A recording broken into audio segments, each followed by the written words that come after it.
Bonjour, aujourd'hui, je veux vous parler des 3 erreurs majeures que les artistes peintres font à leur début et je dirais, concernant leur pinceau, mais je dirais pas juste les artistes peintres débutants, je dirais il y a beaucoup de professionnels aussi qui font cette erreur-là et je ne peux pas croire qu'il n'y a jamais personne qui leur en ont jamais parlé.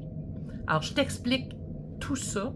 J'ai 3 erreurs que j'ai vues il y a 2 semaines. En fait, je viens de donner une formation en présentiel et je pourrais dire que la moitié, et même plus que la moitié des artistes qu'il y avait là, faisaient ces erreurs. Et quand j'ai vu ça, j'ai fait « ça se peut pas, faut que je leur en parle ». C'est majeur et c'est super important comme artiste de connaître ces erreurs-là et ne pas les faire. Alors, premièrement, l'eau. L'eau que vous allez mettre dans vos pots de peinture. J'ai vu des pots de peinture qui étaient remplis au rebord. Faites jamais ça, ça n'a pas de bon sens. Vous allez imbiber vos pinceaux. Puis là, ce qui va arriver, c'est que vos pinceaux vont être pleins d'eau parce qu'ils vont tremper dans l'eau, puis ils trempent jusque-là. Et la majorité des pinceaux, puis sincèrement, j'en ai pas vu, je me souviens pas, sont faits en bois. Alors, qu'est-ce qui arrive? Le bois va absorber l'eau, ça va faire gonfler votre manche de pinceau. Et quand ça va sécher, bien là, ça va rapetisser. Et là, ça va craquer. Alors, il va arriver 2 choses. Votre pinceau va devenir lousse, la virole va se détacher et la peinture tout le tour va écailler. Alors, si vous ne voulez pas que la peinture écaille, que ça devienne lousse, vous n'avez pas besoin d'avoir plus haut que ça de votre eau dans votre pot de pinceau pour nettoyer. Alors, juste ça. Alors, si vous avez un très gros pinceau, bien, prenez le plus gros de vos pinceaux et mettez pas plus d'eau que ça. Deuxièmement, si jamais vous renversez votre pot d'eau, ça va vous faire un dégât beaucoup moins gros. Ça, je vous parle par expérience.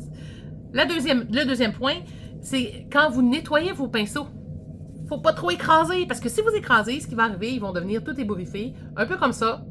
Ça m'arrive. Je ne suis pas parfaite, mais ça m'arrive. Alors, ils vont devenir tout ouverts, comme ça, et vous ne pourrez plus faire de beaux petits détails avec vos pinceaux. Alors, quand vous nettoyez, on fait un mouvement de va-et-vient, comme ça, délicatement, pas dans le creux de la main, un petit rond avec des pics. Alors, les petits ronds, comme ça. Alors, voyez-vous, il y a des pics là-dessus.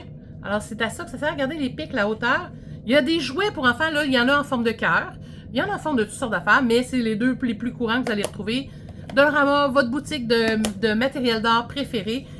Tout ce que vous avez à faire, c'est de faire un mouvement de va-et-vient. Assurez-vous que vous allez frotter jusqu'au rebord, comme ça, le pinceau va se nettoyer super bien.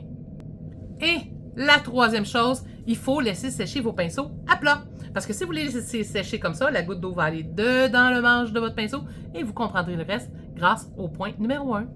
Alors là-dessus, j'espère que ça va vous aider. Faites attention à vos pinceaux. Et si jamais vous pensez que j'ai oublié un point très important dans la façon de nettoyer vos pinceaux ou dans l'entretien, écrivez-moi ici, juste en bas, dans les commentaires. Ça va me faire plaisir d'avoir vos trucs. Et pourquoi pas, peut-être que c'est le prochain que je vais donner si jamais je me rends compte que j'ai oublié d'en parler. Salut tout le monde! Merci.